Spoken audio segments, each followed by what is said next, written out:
If you can think in English and stop translating, then you can answer questions more fluently and participate in conversations more easily. Let's find out how to do it. Hi, this is AJ.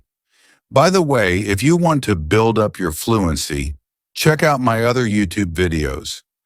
They'll help you naturally use your grammar, improve your pronunciation, and really build your fluency so you can move from being a struggling English student to a successful English speaker. Now then, talking about thinking in English, it's a challenge for some students. I think this is because in many schools across the world, students are taught with what we call the grammar translation method. We're taught to translate.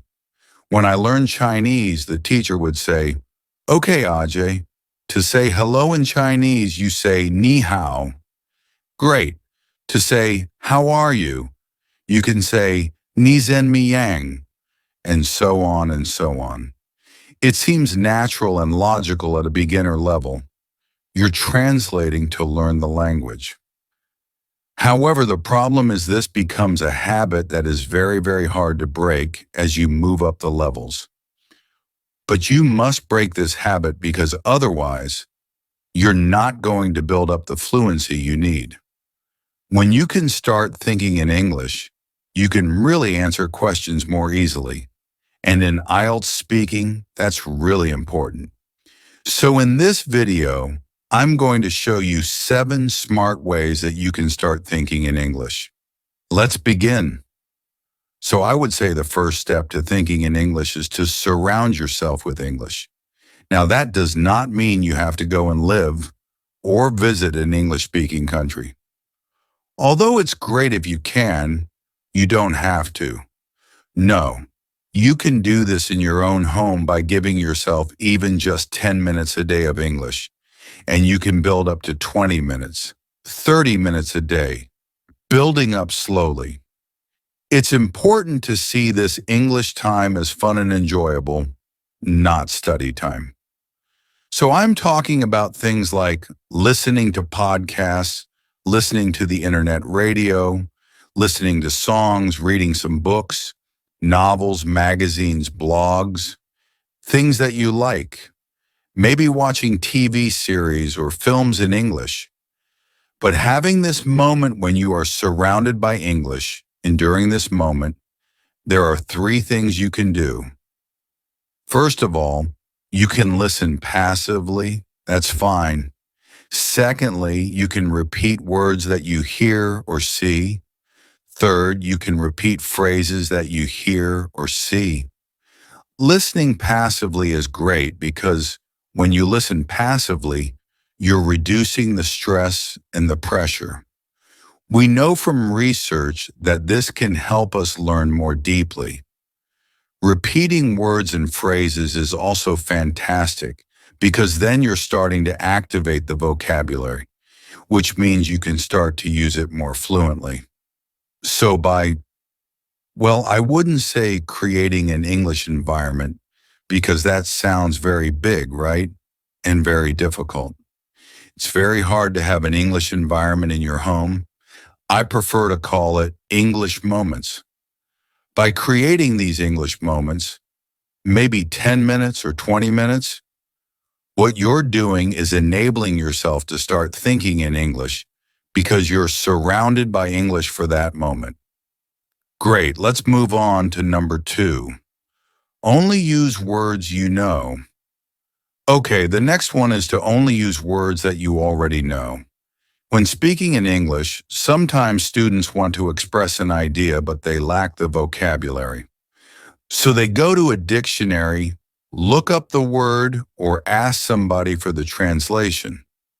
Now that's great for building your vocabulary, but it is not good for your fluency. A great way to improve your fluency and to start thinking in English is only to use the words you already know when you're speaking. Now I know what you're thinking. You're thinking, hang on, come on, that's too simple. I'm just going to be speaking simple English. Yes, and that is the beauty of it. It's simple and you can focus 100% on fluency because you're not translating. And so you're starting to think in English. Now, if you come across an idea you want to express but you lack the vocabulary when speaking, there are two things you can do. Number one, you can either try and find a way around it, say it in another way, find a way around it. Essential for IELTS speaking, right? Or number two is that you can let the idea go. Stay with the words that you know. Trust me, I've done this with Spanish. I've even dreamt, not only thought in Chinese, but I've dreamt in Chinese. This is a game changer. Try this one out. It seems strange, but try it. I think you'll like it. Let's move on. Right, the next one is to start small and build up. It's probably very hard to try and think in English the whole day long. Not easy at all. So don't think big, start small. Just start even thinking of single words in English, and remember to always use words that you already know. A common technique is to look at a picture, and as you look at the picture, think of the things that you see. Try this. Have a look at this picture and just don't speak. Just think of one word for the different things you can see. Try this. Great. Now you probably all thought of different things. I was thinking of yoga, plants, a t-shirt, lights, mat. Those are the things that I thought of. This is a great and simple activity, right? You can do this anywhere. You can just do it for a few minutes when you're waiting in line if you're queuing in the bank or commuting on a train. You can use a picture, but probably more naturally is just to look around you and describe the things that you see in your head. So you're queuing in the bank and you look around and you go bank, queue, security guard, gun, lights, camera, noisy, and so on. Just going on in your head. Very, very simple. Remember with words that you already know. The secret is to do this as a daily habit, right? Even just for a minute, but to do it every day and start small. Atomic Habits, have you read that? By James Clear. If you haven't read it, go and check it out, Atomic Habits. So you build up this small habit every day. That's the first thing. And the second thing is to start small and build up. So in my previous example, we started with individual words, but then you can move up to collocations, 2 words or 3 words, chunks or phrases. So when we look at the yoga situation, whether it's a picture or your yoga class, you might say yoga mat, blue t-shirt, bright lights, indoor plants. Thinking, not saying, but you're thinking these. And then you can build up and start making phrases. Oh, there's a yoga mat. She's wearing a blue t-shirt. Those indoor plants are nice, right? Have a go. Here's the picture again. Either try collocations or short phrases. Have a go. Right, nice. So you can see you're starting small and building up with this daily habit of thinking in English. Lovely. Next up is to talk to yourself. So in the last activity, start small and build up, we were focusing on just thinking, right? Those words and phrases are in your head. Now we're going to extend that to actually talking to yourself, saying the words out loud. Again, the goal is not to build vocabulary. The goal is to work on fluency. The reason for this is I turned to the Russian psychologist and educator Lev Vygotsky, and he said that the inner voice you're thinking comes from the internalization of your outer voice, the speaking. If you think about it, that inner voice in your head is the same voice as when you speak. The only difference is your muscles. You're not using these muscles. So this cycle of thinking, speaking, through practice, we can reinforce it and help us to think more in English. Now, we're not here engaging with other people. It's just talking to yourself. So maybe as you're walking down the street, you go, "Ooh, silly hat. That's a silly hat. What a lovely day. I love the sun. Ooh, I'm getting hungry."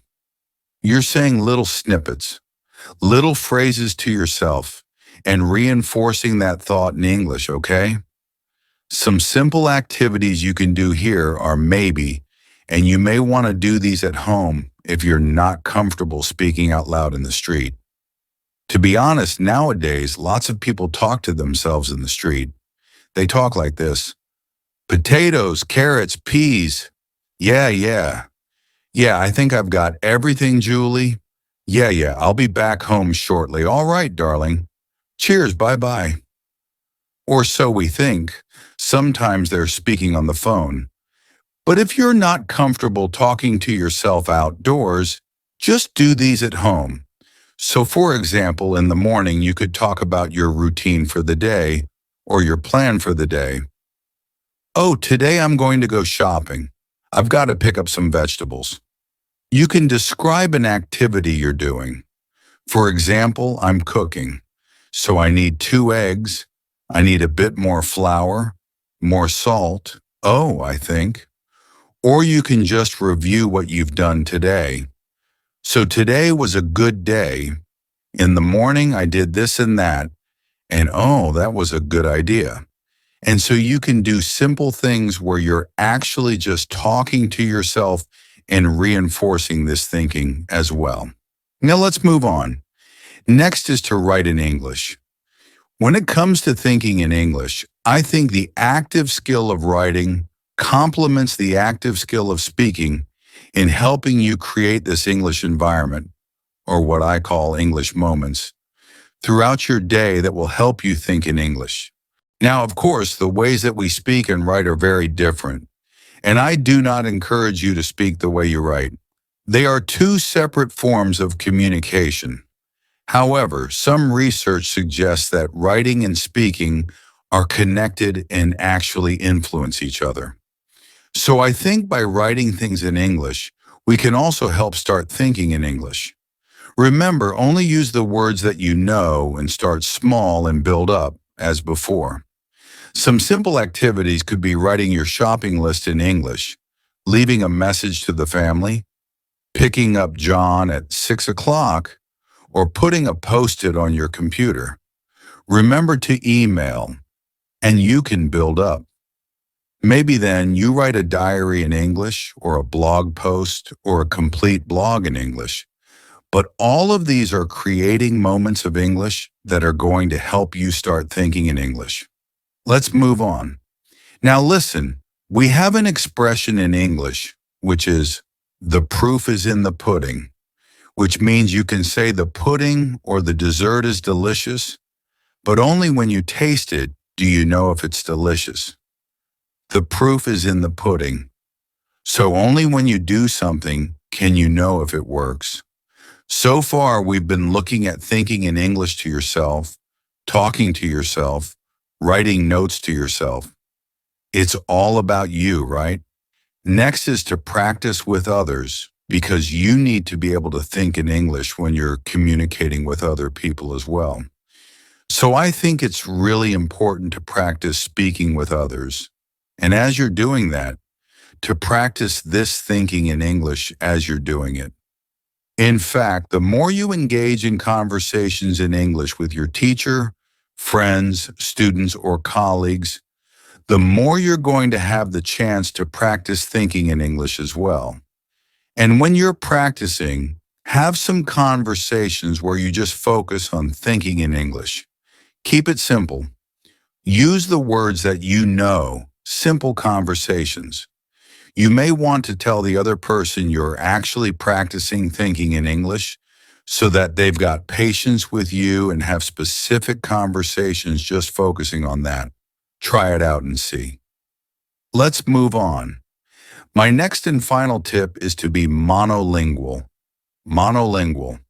Let me explain.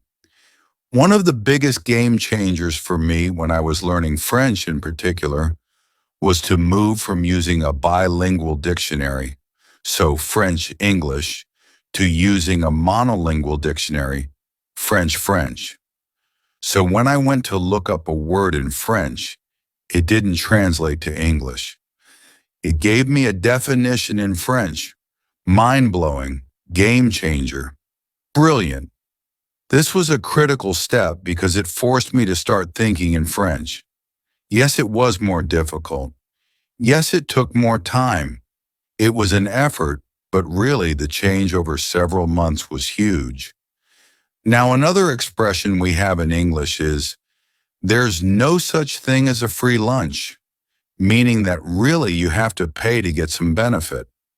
So like using the monolingual dictionary, it's hard and it takes effort. But by paying, using that time and effort, you get the benefit and you get big, big rewards. So you won't make the change or transformation from thinking in your native tongue to thinking in English overnight. It just won't happen overnight. It takes time, it takes effort, and the rewards are huge. And I think the monolingual dictionary is a great one to do. All of the steps above, I think, can be useful.